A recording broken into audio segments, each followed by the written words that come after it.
La deducción y el silogismo.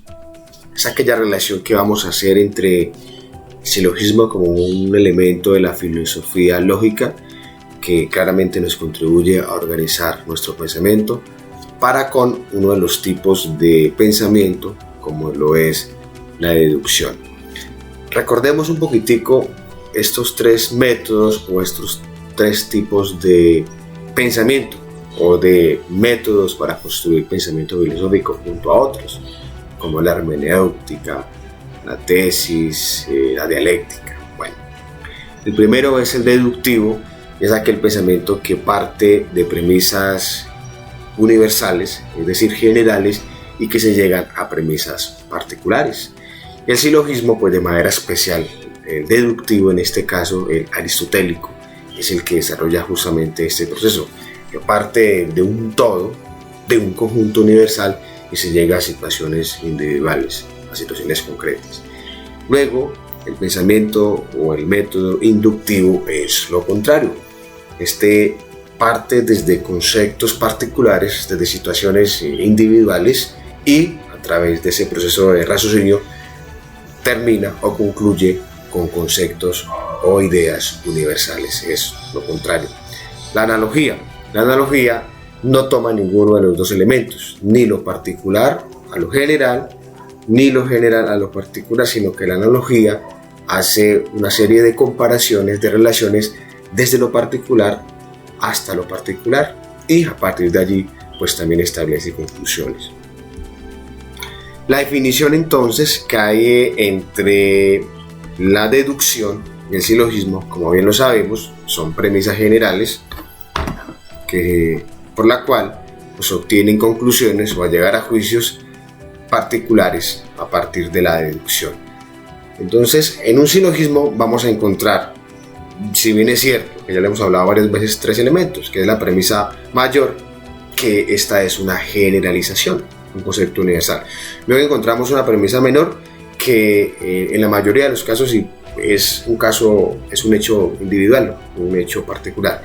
Y luego llegamos a la conclusión, que es la aplicación o la relación que hay entre la premisa general y el elemento o la premisa particular. Es decir, la relación que hay entre el axioma 1, el axioma 2 o la proposición 1 y la proposición 2. Veamos el ejemplo para darnos a entender cómo se desarrolla ese proceso mental, y que gracias a ello es como usted y yo hemos aprendido las operaciones básicas y las operaciones fundamentales, a leer, a escribir, a multiplicar, a restar, a dividir y todo lo que viene aquí en adelante, desde su formación profesional, desde su formación de bachillerato, desde su preparatoria, desde su formación técnica especializada, se desarrolla gracias a este proceso, y todos los seres humanos hemos aprendido o hemos asimilado los conceptos de esa manera. Entonces, viendo un ejemplo, desde la premisa general, la premisa universal, es decir, desde la premisa mayor, tenemos primera premisa: los humanos son racionales. O sea, esto es válido en cualquier parte del mundo, es un concepto mundial. Segunda premisa: Andrés es un humano. Esta sería la premisa menor, que, dicho en otras palabras, es un hecho particular. Andrés, como individuo, es un ser humano. Por lo tanto, ya la conclusión: Andrés es racional.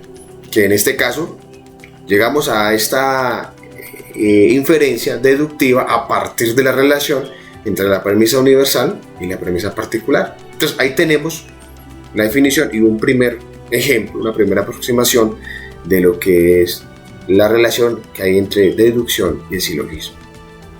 Ahora, en este orden de ideas, en la construcción de los silogismos deductivos, tenemos dos variables, dos principios, por decirlo así, que son el principio de conveniencia y el principio de discrepancia.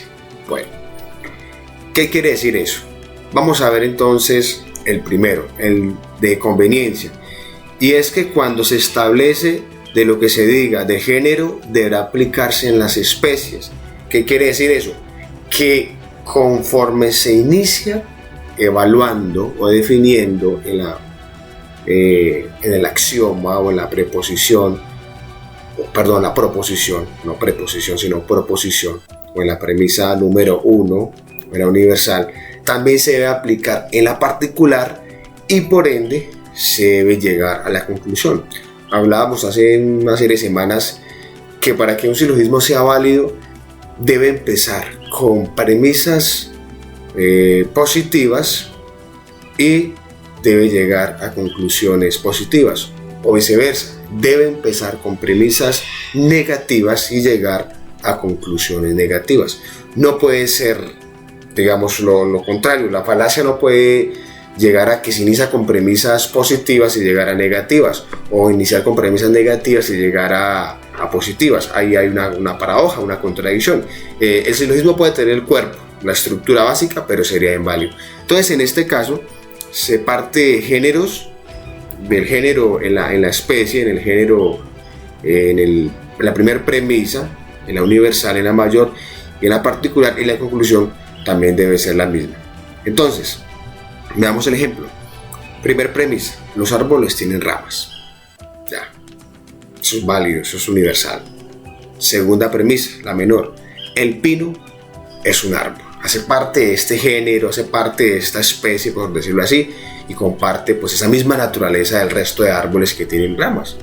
La conclusión, por lo tanto: el pino tiene ramas. Es decir, me permite a mí llegar a este juicio, aplicar esta conclusión de que el pino tiene ramas por el hecho de que el pino es un árbol y que el árbol tiene ramas. Entonces, yo partí desde el principio de conveniencia definiendo que el árbol tiene ramas y concluyo que el pino, por ser un árbol, por ende, también tiene ramas. Yo no me desvié por otro lado, seguí por la misma línea.